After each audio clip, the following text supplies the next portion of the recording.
Las revoluciones en Rusia no comienzan en palacios, comienzan a cientos de metros bajo tierra.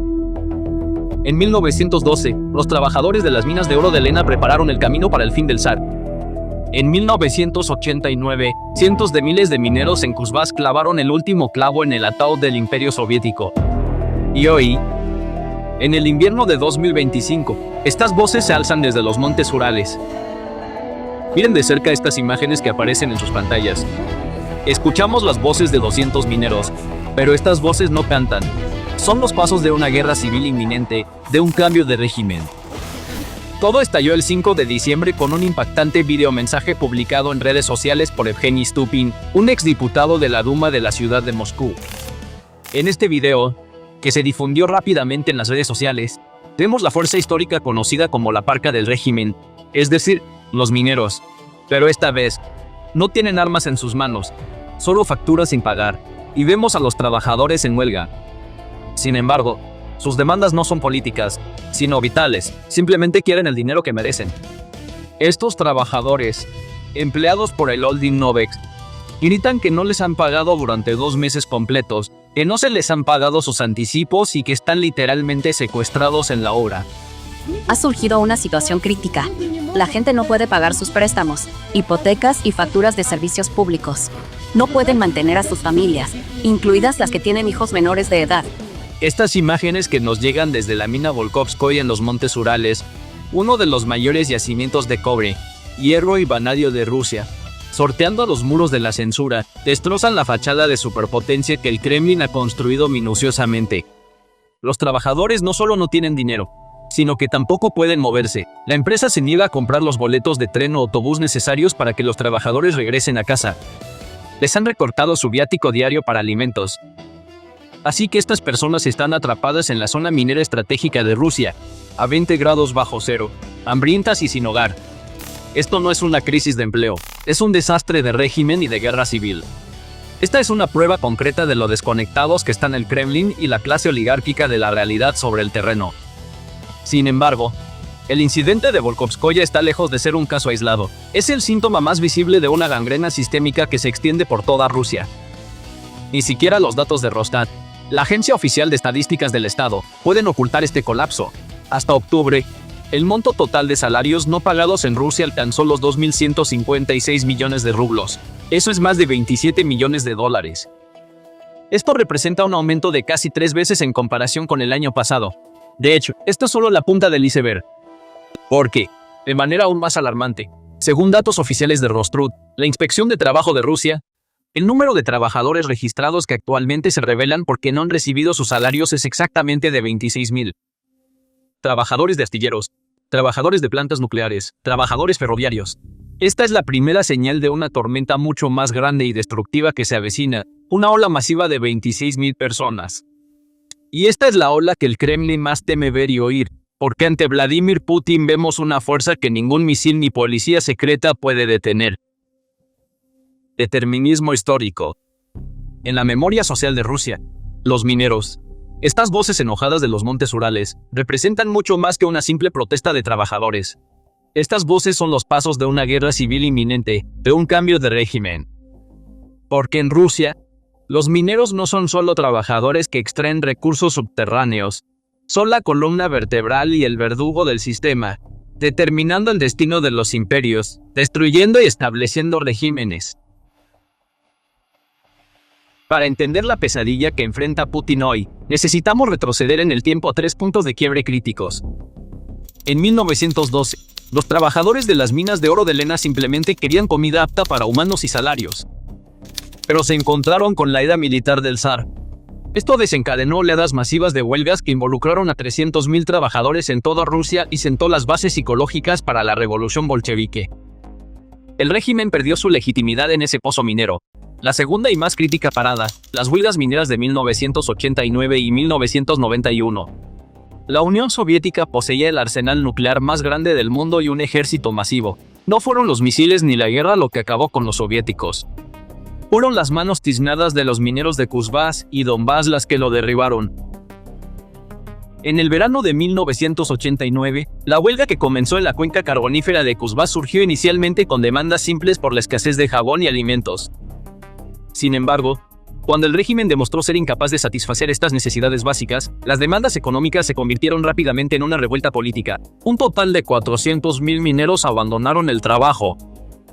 Los trabajadores ennegrecidos por el carbón reunidos en las plazas ya no querían jabón, sino la abolición del artículo 6, que consagraba el monopolio del poder del Partido Comunista. Para 1991, los mineros se habían convertido en los mayores partidarios de Yeltsin y en la pesadilla de Gorbachov. Las huelgas de marzo y abril de 1991 fueron el último clavo en el ataúd de la economía soviética. Cuando la mina se detuvo, la acería se detuvo. Cuando la acería se detuvo, la central eléctrica se detuvo. Esta reacción en cadena llevó a la parálisis de la autoridad central y, en última instancia, al colapso de la URSS. Esa simple crisis del jabón se convirtió en una avalancha y 2 años después, el imperio soviético fue borrado del mapa. Ese día no había jabón.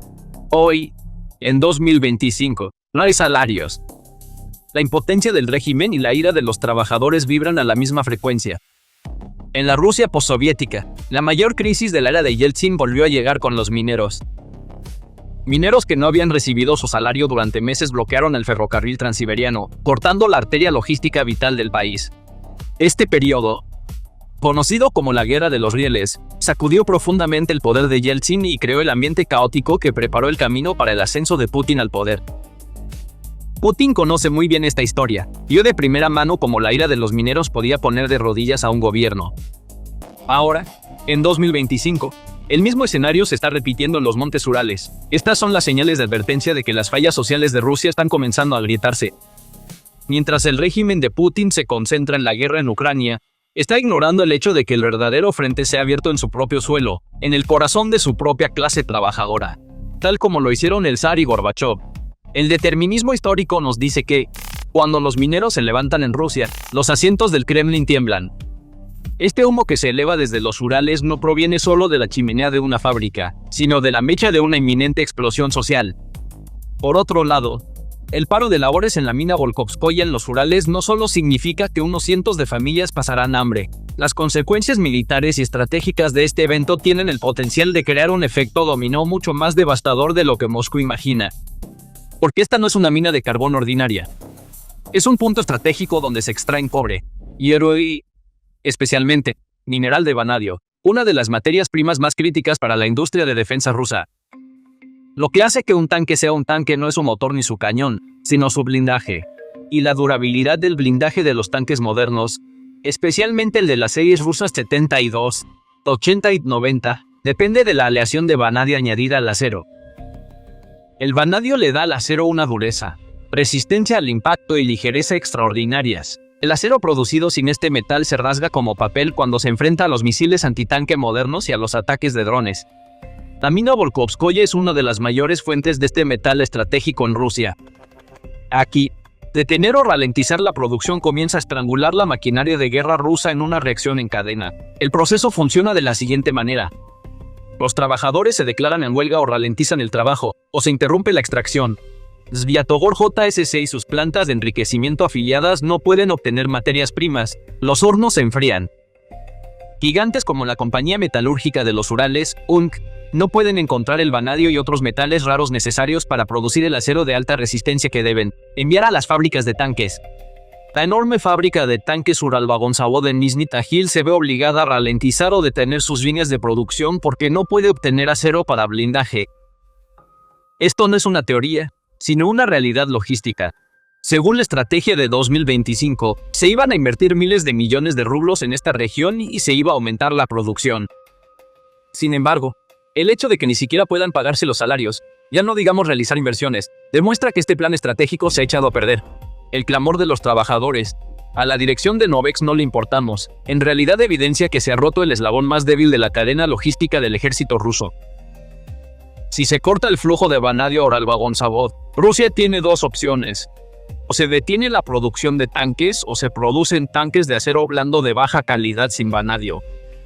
La segunda opción es una sentencia de muerte para las tripulaciones de los tanques rusos en el frente ucraniano. Los misiles Javelin Onlao atravesarán el blindaje no reforzado con vanadio como si fuera mantequilla. Por lo tanto, el dinero que no llega al bolsillo de ese trabajador en los montes Urales al que no se le paga, en realidad le está costando la vida a un soldado ruso en el frente de batalla. También hay una dimensión de cobre en esta crisis. La guerra moderna es guerra electrónica, drones, sistemas de comunicación, unidades de radar. Todos requieren grandes cantidades de cableado y componentes de cobre. Polkovskoye es la principal base de suministro para la producción de cátodos de cobre de Sviatogor. Una interrupción aquí obstaculizaría aún más la producción de componentes electrónicos de Rusia, que ya está sufriendo debido a las sanciones.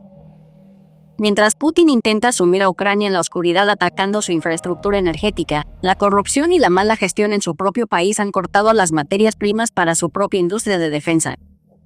Este es un proceso de autodestrucción.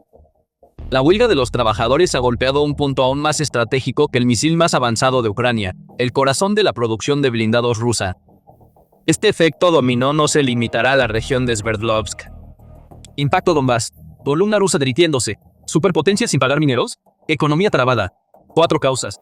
Primero, tasas. Al 21%. No quedan hombres para trabajar en Rusia. Los jóvenes mueren en el frente o huyen del país. Las empresas luchan por los que quedan, pero las minas están perdiendo esta batalla. Los trabajadores que dicen que no tienen dinero para regresar son en realidad la prueba de que el sistema ha entrado en una espiral de muerte. Finalmente, la mentira de China. La tesis de que si no es Occidente, entonces es China, se ha derrumbado. Pekín no ve a Rusia como un socio, sino como una colonia para obtener materias primas baratas. Los ingresos por exportaciones se han evaporado. El resultado es simple y aterrador.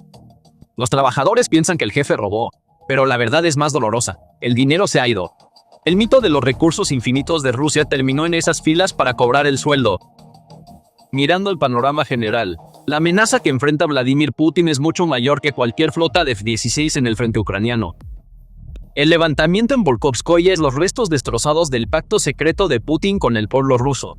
Durante años, la ecuación fue simple. Obedece y a cambio, obtendrás estabilidad y un salario. Pero hoy, la ecuación ha cambiado.